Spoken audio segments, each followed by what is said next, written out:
Good afternoon, ladies and gents. Happy Halloween, everyone. And you join me at one of the most haunted churches in the city of London, St James, Garlickhythe.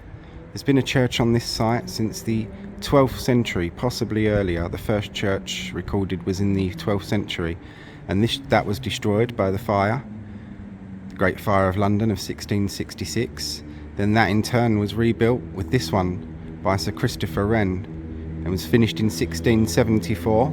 This church then itself was damaged quite badly in 1940 and 1941, restored to its former glory and open again and up and running by 1960s.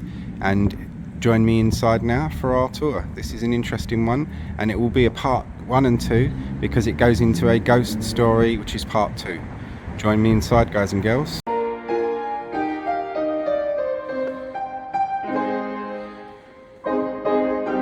Hello again, ladies and gents, and we're inside the church now.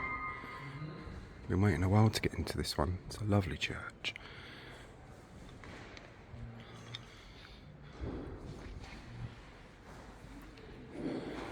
Sir Christopher Wren. He builded this church. Finished in 1723.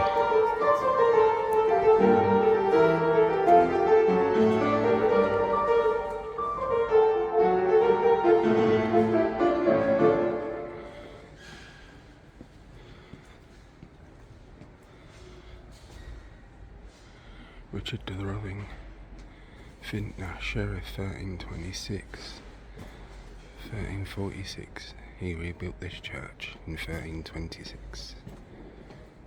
John de Oxenford, Vintner, Mayor, 1441.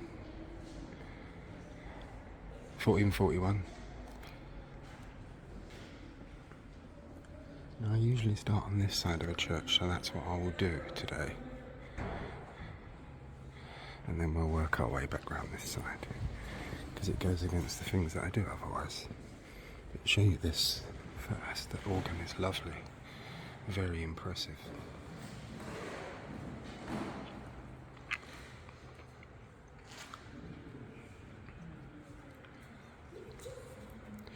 And I've chosen this church particularly today, or for Halloween, because this is said to be one of the most haunted churches in London.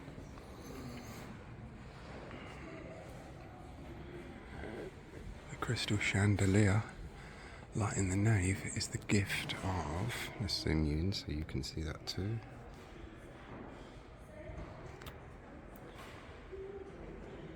Worshipful Company of Glass Sellers, London. It was commissioned by the company to mark the restoration of the church and was dedicated on Sunday, the 19th day of November 1967, by the Lord Bishop of Chester, honorary chaplain to the company. So there's some history there.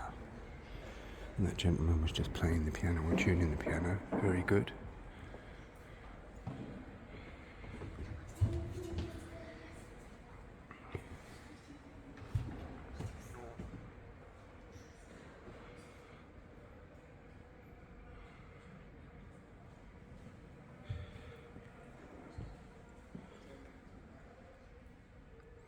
And there you see the church as it was years ago in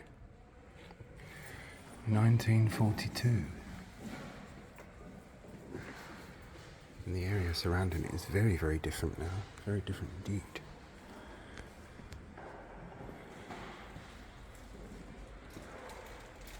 I won't read out all the names, but any you wish to focus on, just do so.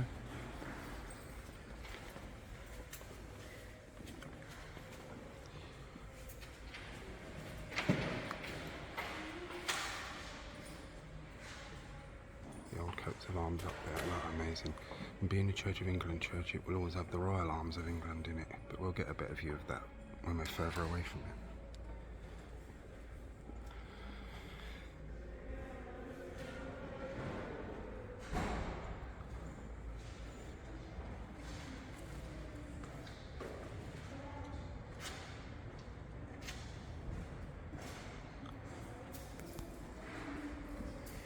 Here you have past parishioners, and this one is so old that it is all but completely worn away.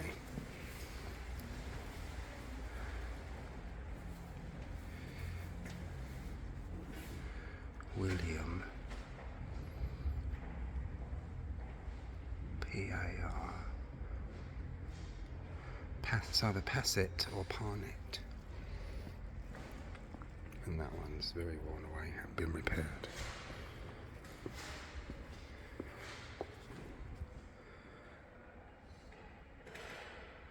Much more recent. Well, not more recent actually, but been repaired obviously or restored. That is not from the era.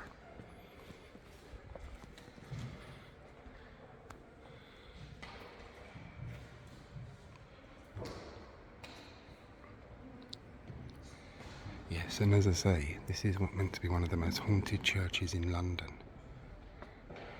And I will say Jimmy Garlick, and you'll hear more about him at the end of the video. That part of the video will have to be worked on at home. Being careful where I walk, not to knock anything down.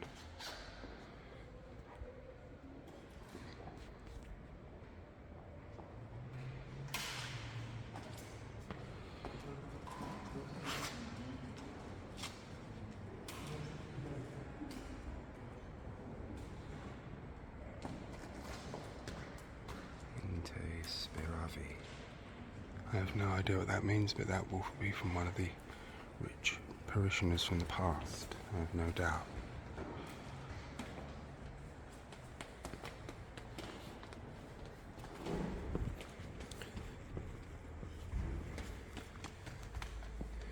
Elizabeth Alsop Jordan of this parish died March the 17th.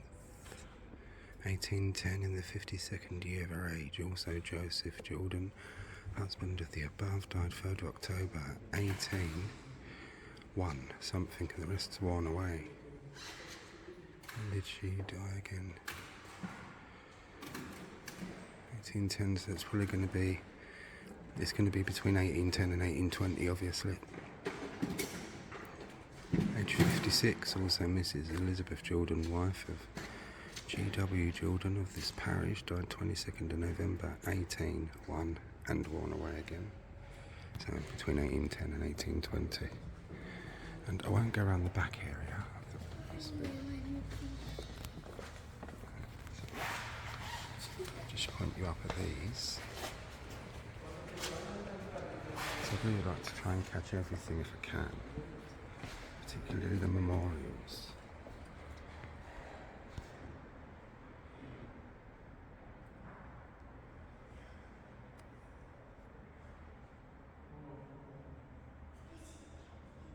James Durin, medical doctor.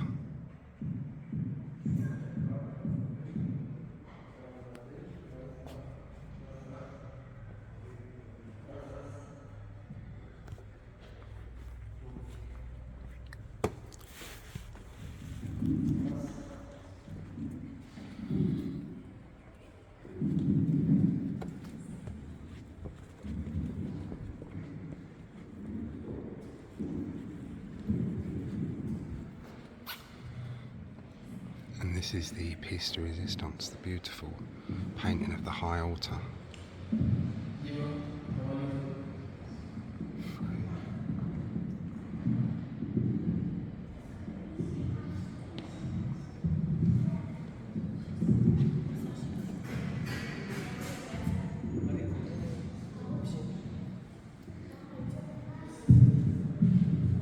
This frame is the gift of the worshipful company of joiners, and sellers, I think 1962.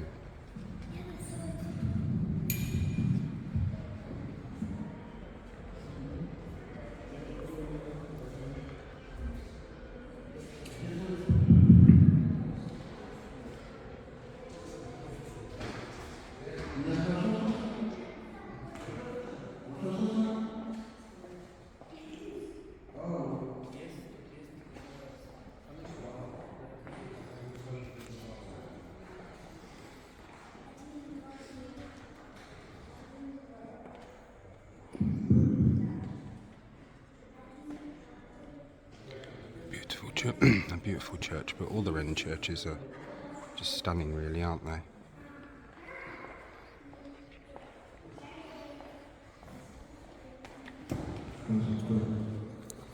The high pulpit, which is there. This will be where the bishop sits when he comes and visits. Very careful.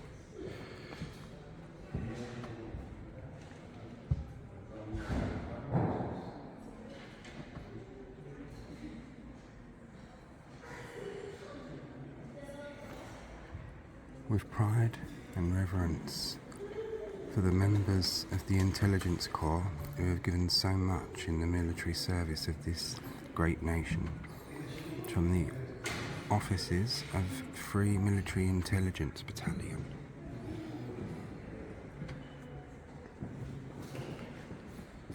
In memory of those soldiers of Intelligence Corps who so bravely gave their lives in the service of their corps and country.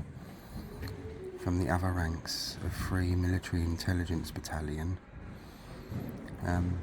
is that Marion Dat Cognito Vites? That's Latin. Some of our heroes. And this is what I wanted to show you as well, because these are from the early 1700s. And this is the what you see in the Royal Arms of England. The lion and the unicorn. And I shall get over here and show you them better. That's better.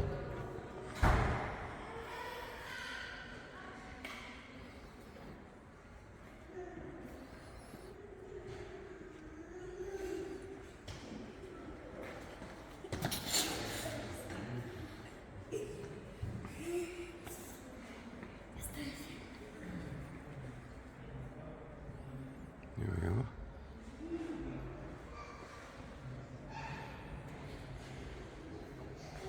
Just taking some pictures while I film. I keep forgetting to do that.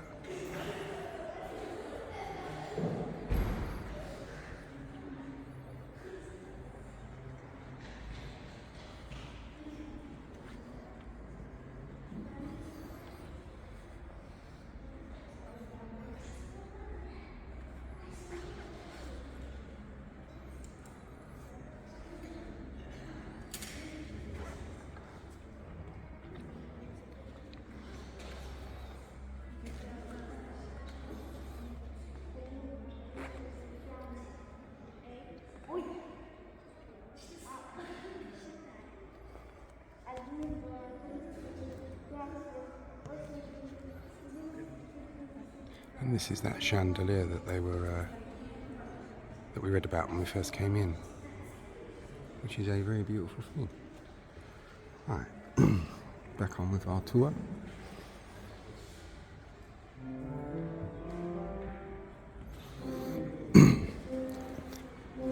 Music and noise and life in a church is very much how they used to be years ago. Us Church of England's are very puritanical in our way of worship, that we have it too quiet and boring in our churches, but before Henry VIII and the Reformation and all that, churches were places of noise, smell and colour.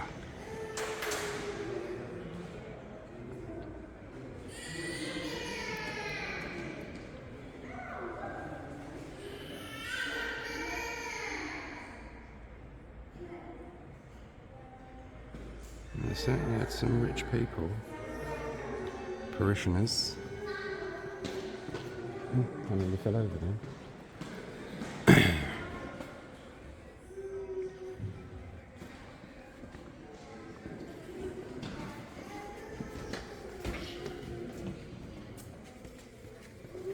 Your life, the body of Peter Ionis, or Jones, that's going to be Jones, I think, citizen merchant of London, who died the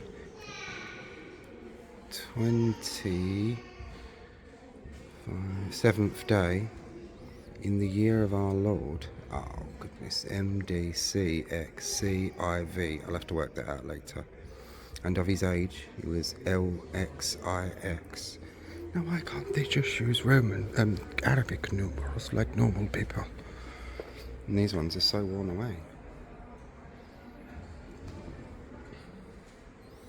You can barely see the writing on this one. All you can make out of this parish.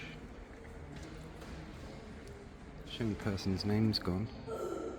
Son of the above, 1802, aged 1 month. To the Mary, Mrs. Martha Coxhead, who departed this life 14th of December 1820, aged 58 years. Just trying to get these so the and this is each one has the person's coat of arms on, by the way, and it's trying to get them so that the light doesn't deflect or ruin the writing.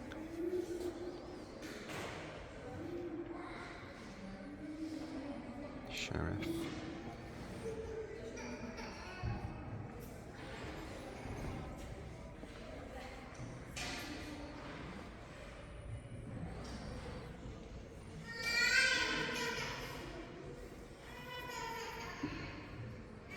The lion and the unicorn, as I said.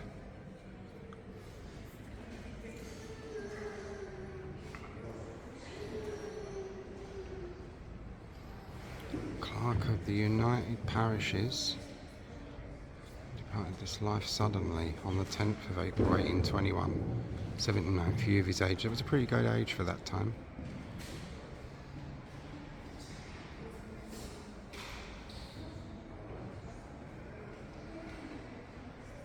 I'll try and get that one when I'm further away.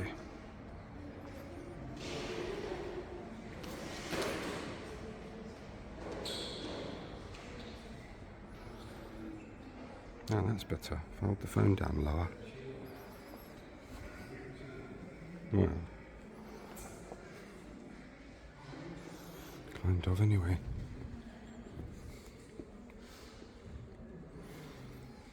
Thomas W.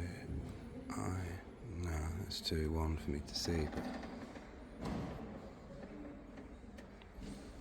if anyone can work that out, I think it might be Wild, W-I-L-D-E, possibly.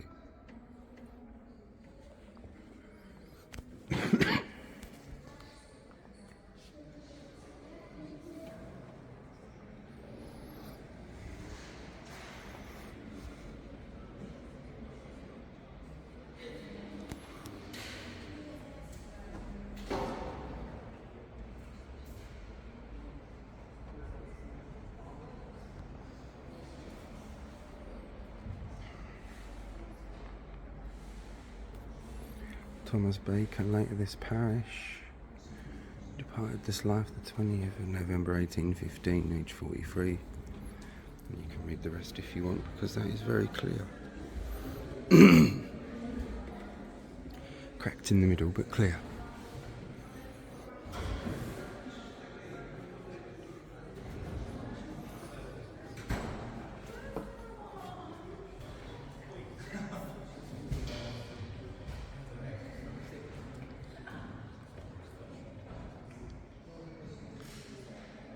Here lies the body of Seagrew, Chamberlain, eldest son of ye Honourable Colonel Edward Chamberlain of Northamptonshire, and sometime resident at Barbados,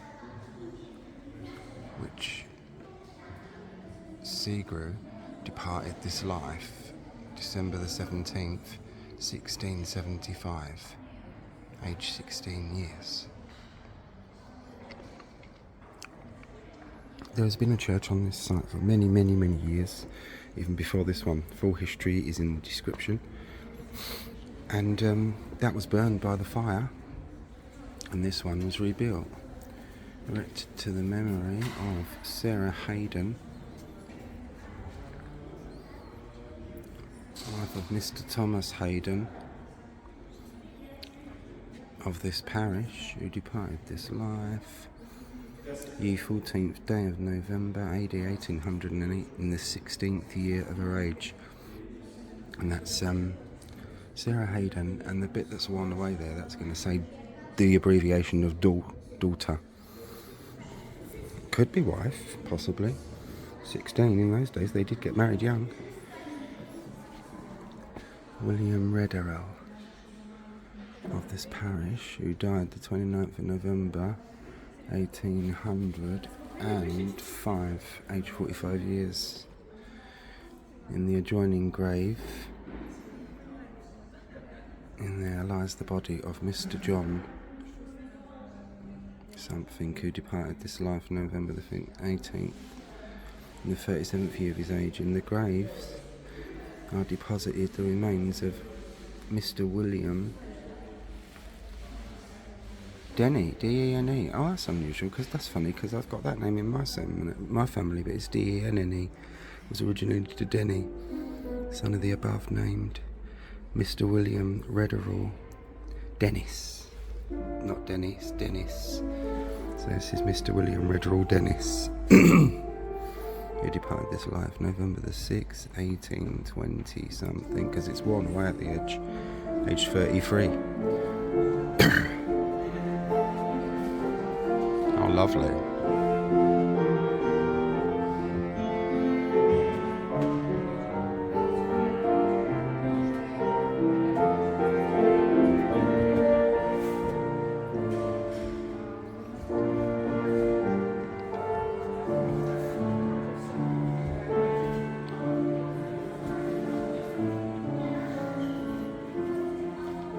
Sorry.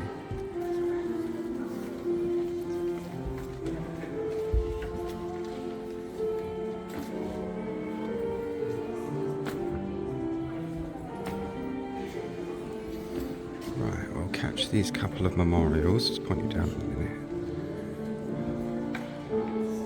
In the window.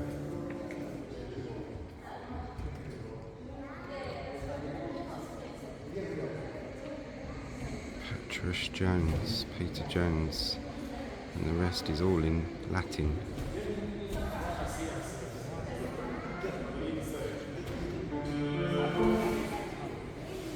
So work that out if you can, because I do not speak Latin.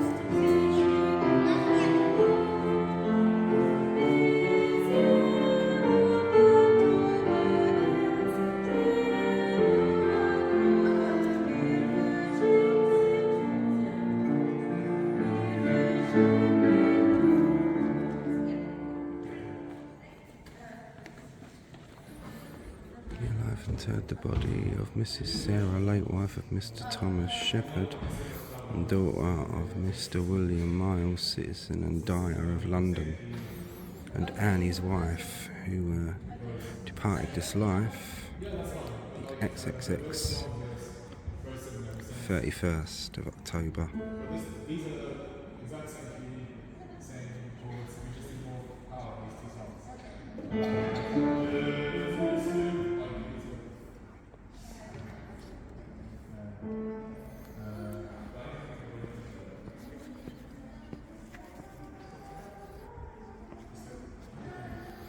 Martin Warderall, late of this parish.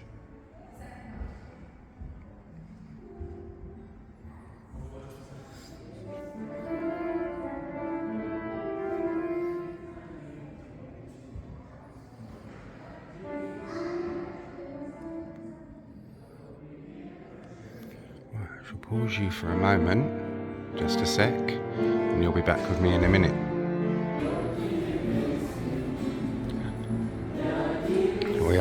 We are outside the main body of the church itself now. This tells you a bit of the history. This church was consumed by the late dreadful conflagration, the fire, AD 1666. The foundation thereof was laid in 1676. John Hind and John Hoyle, church wardens. It was rebuilt and opened AD 1682 and completely finished AD 1683. Captain John Edwards, church warden, Edward Payne, wardens, Gloria Deo in excelsis.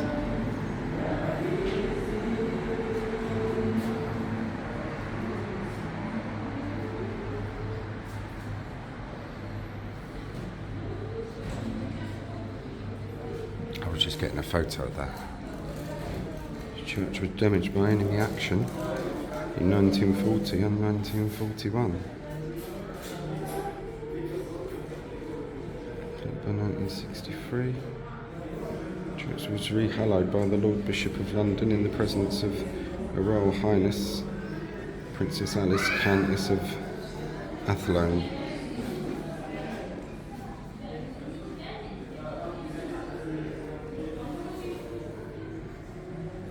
Tower and steeple were thoroughly repaired AD 1854. That's better.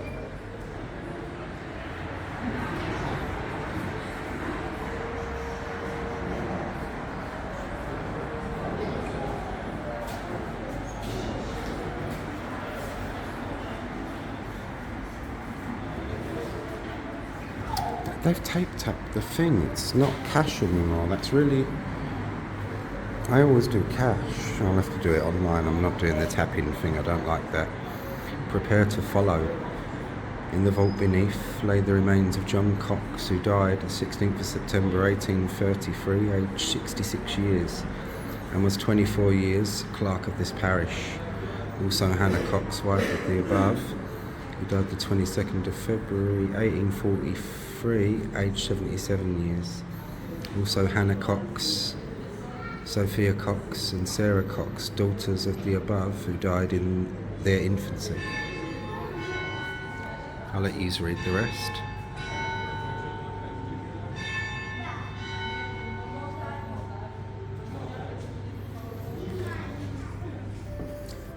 Up here is where the rich parishioners would go. I don't think it's open, but I will just show you the area.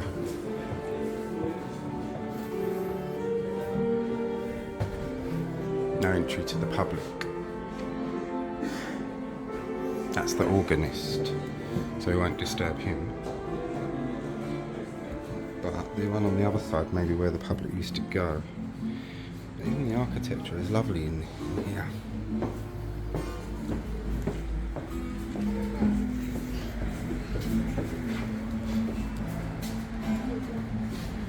We've got some pictures and stuff over here.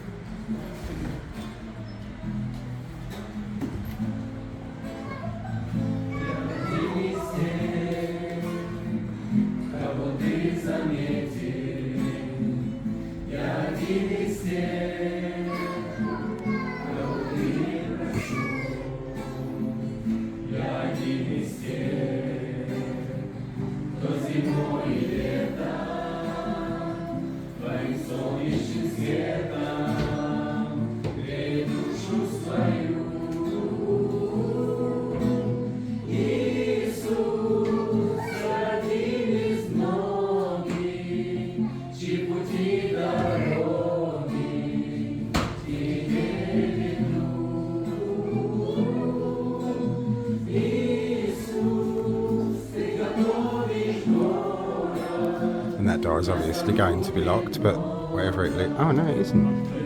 Oh, it leads into the chapel.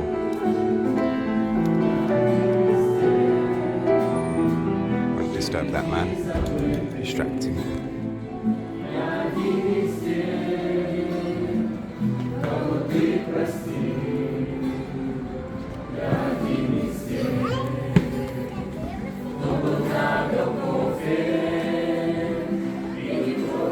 I don't think you can go in there, look.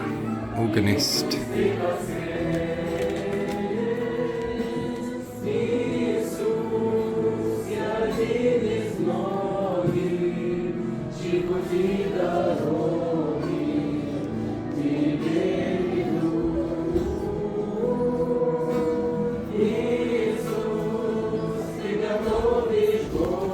Where we pointed up at the organ is where the rich people pews are.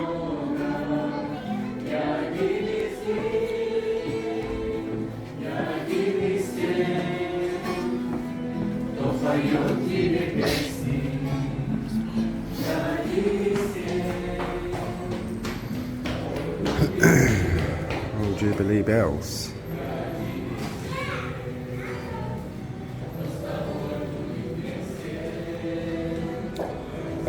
And I have to wait until the vicar is here and one of the church wardens before they will let me in there.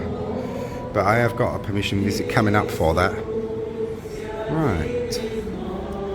This church is served by the Society of the Holy Cross.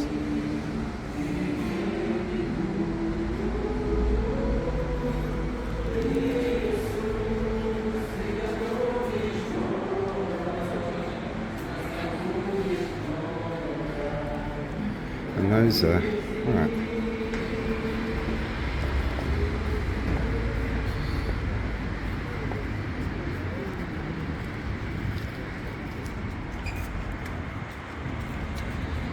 And there is that lovely clock tower up there, making sure I don't back into anyone or fall off the curb. And that's what we'll be seeing at some point or other. Yeah, it's a lovely church. I'll just wait for these people to go in and come out, and then I'll show you the entrance and show you a little bit around at the church. It does have a miniature churchyard.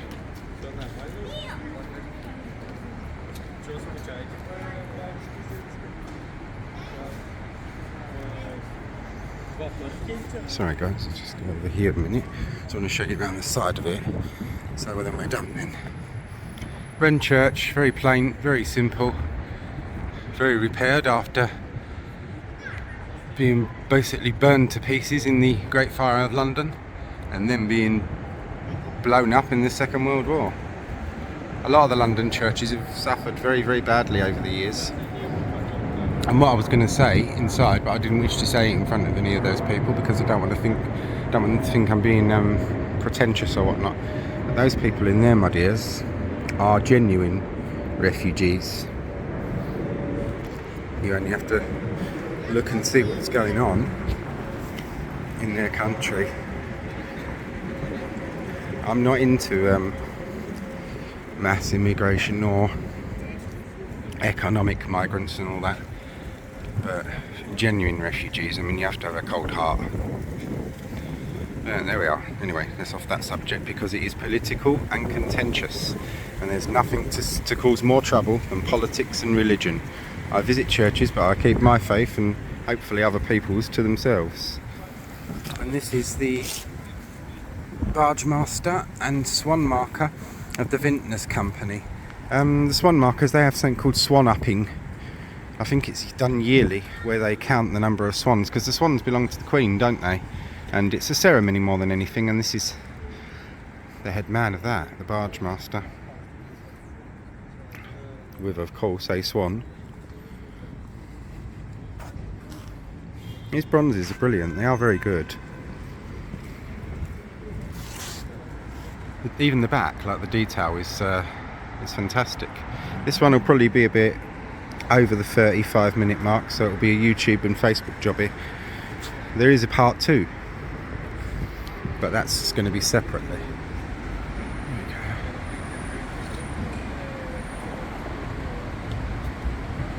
And into the miniature, and I mean miniature, churchyard, which is round here.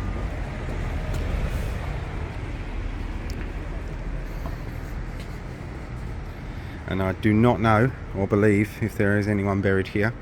I have no idea about that, or if there were people buried here. We saw in the old picture and it didn't look like there were any graves around it.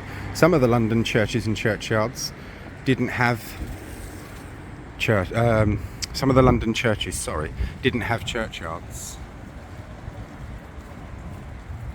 And if you go further down this road, you'll find some more churches and that. Anyways, to our ghost story and our Halloween thing. That will be part 2. So join me for that, which is Jimmy Garlick. Hope you all enjoyed this one. Take care. Thanks for watching. And we did get it under the 35 minutes. Yay! Take care all. See you soon.